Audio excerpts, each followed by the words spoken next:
और नोबिता देखता है कि डोरेमोन ना ही कुछ बोल रहा है और ना ही कोई मूवमेंट कर रहा है, जिसे देख के नोबिता काफी ज्यादा परेशान हो जाता है। अब जब तुम डिफेक्टिव निकल ही गए हो तो तुम्हें हमें डिस्पोज करना ही पड़ेगा। डोरेमोन रीसेट हो जाएगा और वो नोबिता को पूरी तरीके से भूल जाएगा और नोबिता अब हर बार यूनिवर्सिटी में टॉप करता था। और हम देखते हैं कि नोबिता अब बहुत बड़ा आदमी और एक रोबोट साइंटिस्ट बन चुका है।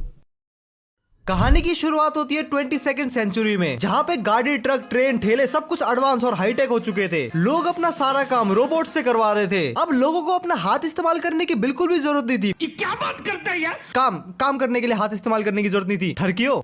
और शहर के ऊपर बने एक फैक्ट्री मात्सुशिबा फैक्ट्री में अभी भी रोबोट बनने का प्रोडक्शन जारी था। और तभी हमें 22वीं सेंचुरी के हाईटेक गुंडे देखने को मिलते हैं, जिनके पीछे 22वीं सेंचुरी की हाईटेक पुलिस पड़ी हुई थी। इसी भागादौड़ी के दौरान वो गुंडे किसी और टाइम में चले जाते हैं और उनकी शिप से एक बिजली आके उसी सेम फैक्ट्री के एक रोबोट पे गिरती है, जिसकी वजह से उस रोबोट का एक स्क्रू ढीला हो जाता है और वो साला नीचे कूड़ेदान में जाके गिर जाता है। और गैस व्हाट, वो रोबोट कौन होता है? वो अपना लोडना डोरेमोन होता है। लेकिन अपना डोरेमोन तो नीला था, लेकिन ये तो पीला है। हाँ, ये पीले से नीला कैसे हुआ वो तुम्हें आगे स्टोरी में पता चलेगा। वो हाईटेक कूड़ा गाड़ी डोरेमोन का काम तमाम करके उसे आग में फेंकने ही वाली होती है। तभी डोरा मियाको नाम की एक कैट रोबोट डोरेमोन को बचा लेती है। और एक कैट रोबोट और कोई नहीं बल्कि डोरेमोन की मेन और फर्स्ट सेटिंग होती है। और नोबिता के घर में मीचैन को तो डोरेमोन ने टाइम पास के लिए पटाया है। शाबाश बेटा। तुम में से मैक्सिमम लोग बिना सब्सक्राइब किए मुझे रेगुलरली देख रहे हो, तो एक बार चेक कर लेना कि तुम लोगों ने सब्सक्राइब किया है फिर नहीं। उसके बाद हम देखते हैं कि उसी फैक्ट्री में बने सारे रोबोट्स का एडमिशन एक सरकारी स्कूल में करवा दिया जाता है। तो बेसिकली स्कूल में रोबोट्स को वो सारी चीजें सिखाई जाती है जिसकी मदद से वो इंसानों के साथ आराम से रह सके और इंसानों की मदद कर सके। और जो रोबोट ये सब चीजें सीख जाते हैं उन्हें मार्केट में लॉन्च कर दिया जाता है। और उसी स्कूल में हमारे डोरेमोन को भी भर्ती किया जाता है। बट